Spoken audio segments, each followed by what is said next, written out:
Fala aí pessoal, beleza? Chegamos aqui no nosso último vídeo sobre Solid, isso mesmo. Hoje a gente vai aprender a última letra do Solid, o D, que significa DIP, ou Dependency Inversion Principle, princípio da inversão de dependência. Não podemos confundir com injeção de dependência, são coisas distintas, mas que, como eu vou mostrar para vocês aqui nesse vídeo, elas se relacionam. Mas antes de começar esse vídeo, eu quero te convidar para o nosso mega evento. É o maior evento, o maior e melhor evento que a gente faz todo ano, que é a nossa Black Friday. Isso mesmo, teremos Black Friday esse ano novamente. E se você já acompanha o Balta por aqui, você já sabe o que vem por aí. Essa é a maior e melhor Black Friday que a gente já teve, tá? Então, garanto para vocês que esses são os maiores e melhores descontos que a gente já deu no Balta.io e garanto que vocês não vão se decepcionar. Eu, assim como vocês, tenho muito pé atrás com Black Friday por conta das Black Fraudes que acontecem no Brasil, mas aqui a gente faz diferente. Eu acredito que se a gente quer algo melhor, a gente tem que ir lá e fazer algo melhor. Então já faz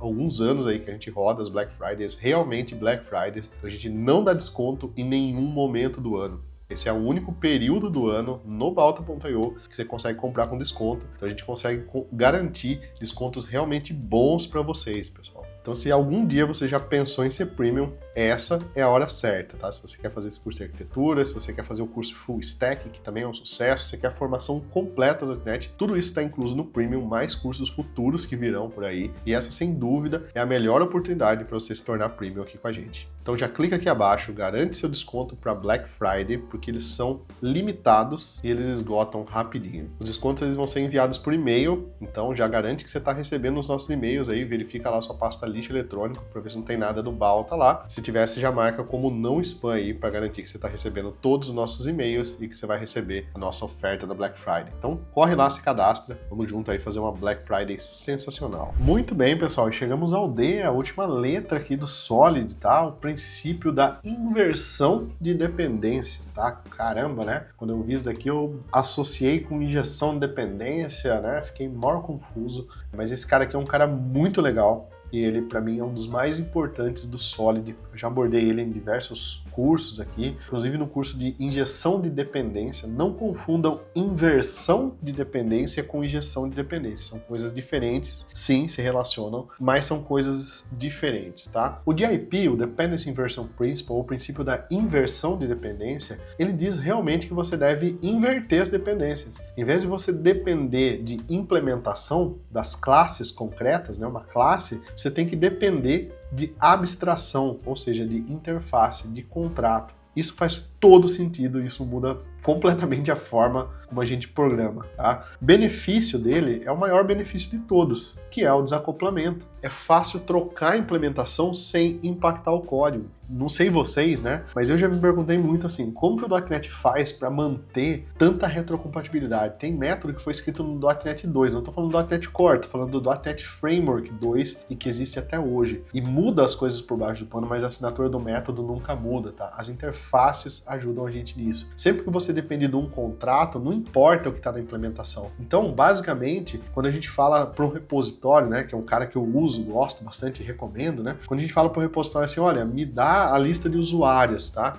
Você não se preocupa onde está essa lista de usuários, não se preocupa se esse usuário está no SQL Server ou no Oracle. Você simplesmente pede a lista do usuário e o método faz essa implementação para você. Alguém vai resolver isso para você. Isso é uma dependência que você tem que está sendo resolvida ali, tá? Só que a gente pode fazer isso de duas formas. A gente pode pedir, né, a gente precisa do repositório para funcionar, a gente pode depender do repositório real, da implementação dele, da classe, ou pode depender diretamente da interface, tá? A vantagem de você depender da interface é que eu posso ter uma implementação para SQL Server, uma implementação para Oracle, uma implementação para e-mail, para qualquer coisa que seja, não importa bem esses usuários para mim, o que importa é a definição, que eu vou receber uma lista de usuários, isso sim. Isso facilita muito nos testes, porque a gente pode mocar. Lembra que testes não pode depender de itens externos, nem banco de dados, nem serviço de e-mail, nem chamada HTTP para outro serviço, nem nada disso. Realmente, mas como que a gente faz isso? A gente moca, a gente simula o banco. Só que para a gente simular o banco, a gente precisa depender de uma abstração, não de uma implementação. Se a gente depende da implementação real, a única forma de a gente mocar o banco seria colocar um if ali, se tiver no ambiente de desenvolvimento, coisa que é terrível, né? Não vale nem a pena tocar nesse assunto. Então a gente depende de uma interface, e aí a gente tem uma implementação que roda em teste e uma implementação que roda no nosso software quando ele está executando fora do modo testes, entendeu? Então a gente consegue fazer isso, tá? Uma maior prática seria um módulo, né? Um método, uma classe, que depende diretamente de uma classe concreta, tá? Então a gente pode ver isso aqui, ó, né? Nesse exemplo aqui. Eu tenho um serviço de relatório, né? Que é o meu serviço aqui de relatório. Ele tem aqui uma dependência, né, do nosso repositório, tá? Então faltou eu colocar a dependência aqui do repositório, tá? Mas entendam que esse daqui é uma dependência que a gente tem no repositório. Só que nota que eu estou dependendo da classe repositório, tá? Eu sei isso porque no .NET a gente usa o i na frente das interfaces, né? Então o certo seria depender do i repositório e não do repositório, tá? Então eu tenho aqui o salvar e ele vai salvar os dados direto no banco de dados. Se eu executar um teste em cima desse serviço de relatório, tá? Vai acontecer que ele vai salvar esses dados no banco mesmo. Se eu não tiver acesso ao banco durante a execução dos testes, meu teste vai falhar. Se eu tiver, pior ainda, porque ele vai gerar algum dado, né? O build normalmente ele já vai com as configurações em produção. Então ele já vai gerar algum dado em produção aí. A gente não quer que isso aconteça, tá? Gente, a gente troca isso tudo simplesmente colocando um i aqui na frente, ó. Então, i repositório, tá? Então agora a gente está dependendo aqui do nosso serviço repositório da abstração. Eu estou dependendo da interface e não da classe. Então isso muda completamente o nosso jogo aqui. Então esse é o DIP, o Dependency Inversion Principle, o princípio da inversão de dependência. Eu inverti essa dependência. Em vez de depender do repositório, eu dependo do i-repositório, tá? E aí eu tenho aqui o repositório no banco, que vai depender desse repositório. Eu tenho o repositório de mock, que a gente vai usar, executar na parte de testes, e assim por diante, tá? Não importa quantas implementações que eu tenha. Se amanhã eu quiser trocar o banco, implementar com o Oracle, não importa. Para o meu repositório aqui vai ser tranquilo, para o meu serviço vai ser tranquilo, porque eu dependo sempre da abstração, sempre do contrato, tá? Então é isso que eu preciso. Como você vai fazer, eu não quero nem saber. Pessoal, antes de prosseguir, só um ponto extremamente importante aqui. Na arquitetura de software, a teoria é muito importante, ela é extremamente importante, tá? Mais importante do que a gente saber fazer é a gente entender por que a gente está fazendo, tá? A arquitetura de software é diferente, por exemplo, da codificação C# que você está fazendo lá, às vezes você está implementando um design pattern, alguma coisa,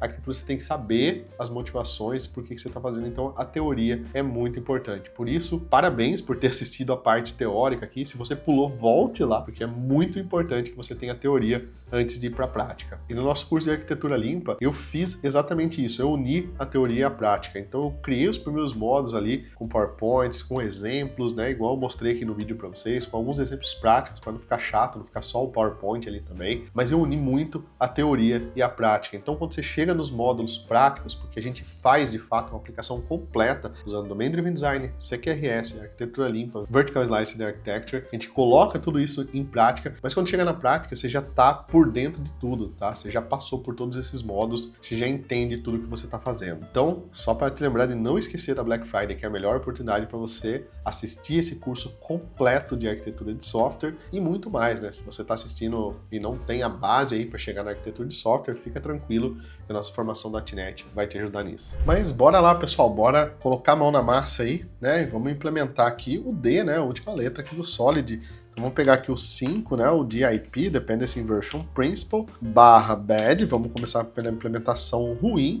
tá? E vamos criar aqui o nosso email service. E-mail service, mas eu vou ter o usuário, vou ter as outras coisas dentro do meu e-mail service aqui. Então, tem um método aqui, eu tenho um public void send para enviar esse e-mail. Aqui vou deixar ele só assim, não importa muito pra gente, beleza? Então tem o método enviar aqui. Depois eu tenho aqui embaixo uma classe chamada de user service. Então eu tenho a classe user service e nessa classe user service eu vou fazer o uso aqui já, estou usando o C# já versão 13 aqui do .NET 9 nesse curso. Então eu vou já usar o nosso email service, tá? Service.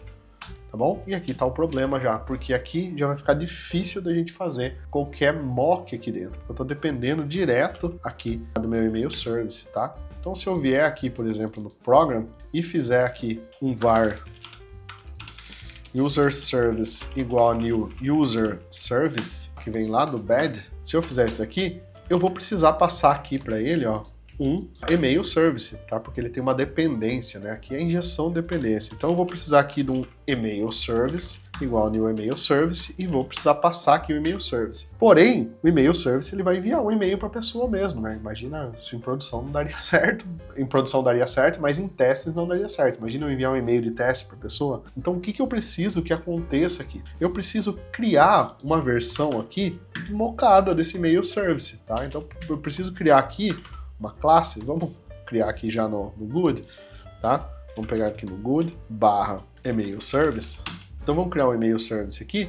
Eu preciso criar uma versão desse email service aqui que seja o fake email service, tá? Onde eu vá só simular o envio de e-mail aqui, tá? Então tenho aqui um public void send, onde aqui eu posso ter um console.writeLine com isso aqui, tá? E eu tenho aqui o mesmo método send e eu vou colocar aqui fake, pra gente saber que é um fake e-mail. Então eu preciso fazer isso daqui, tá? Só que como aqui no meu user service, né, eu vou trocar aqui, vou criar a nossa classe user service aqui, tá? Como eu estou dependendo aqui do email service, tá, para fazer a implementação do meu usuário, tá? Se eu vier no program aqui e trocar do bad para o good, a gente tem o email service funciona aqui. Agora, se eu quiser usar o fake email service aqui, então se eu quiser usar o fake email service, aqui já não vai funcionar. Ou seja, isso aqui eu já não consigo mocar, tá? Eu não consigo fazer um mock de teste. Como que a gente resolve isso aqui na prática? A gente pode vir aqui no good, vir aqui em cima e criar um public interface email service, tá bom? E essa interface ela vai ter aqui o nosso void send, só a assinatura do método. Então só isso aqui. Tá? Consequentemente, no meu email service, eu implemento o email service, né? Então, eu preciso implementar esse método send, ele já está aqui, é o mesmo método. E aqui no fake email service, eu faço a mesma coisa, a email service. Consequentemente, aqui abaixo, ó, eu troco, né, para o email service. Então, eu fiz aqui o DIP, Dependency Inversion Principle. Então, eu estou dependendo agora da abstração e não da implementação. Consequentemente, meu programa já funciona agora.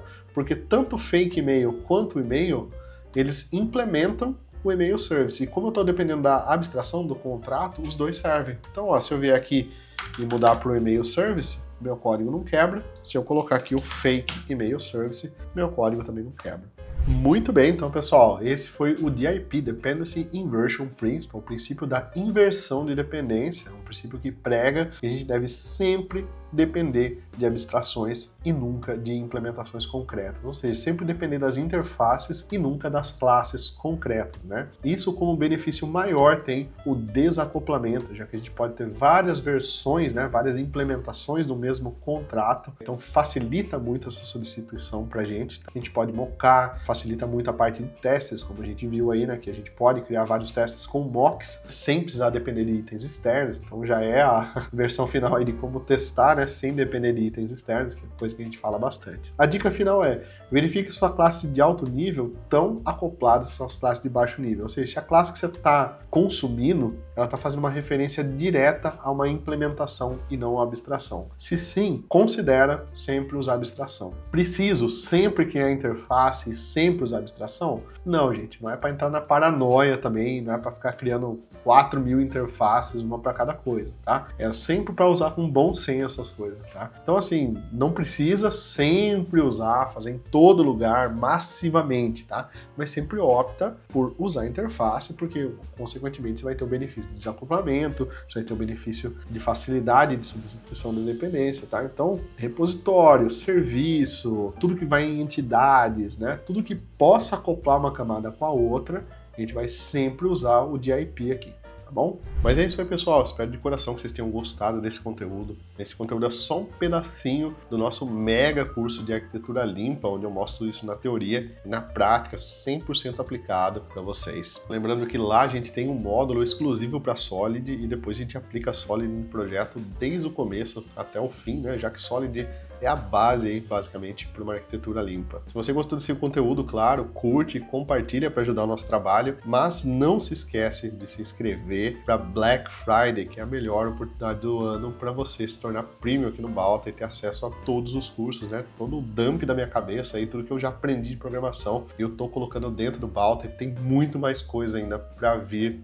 aí pela frente, tá? Então aproveita essa promoção, esses descontos são únicos, essa oferta é exclusiva e muito limitada, tá? Então só tem essa oportunidade, se perder depois não adianta reclamar. Agora me conta aí, você já conhecia a Solid, já conhecia esse princípio aí do Solid? Você acha que isso daí vai te ajudar no dia a dia? Eu tenho certeza que sim, mas quero ouvir seu comentário aí, tá bom?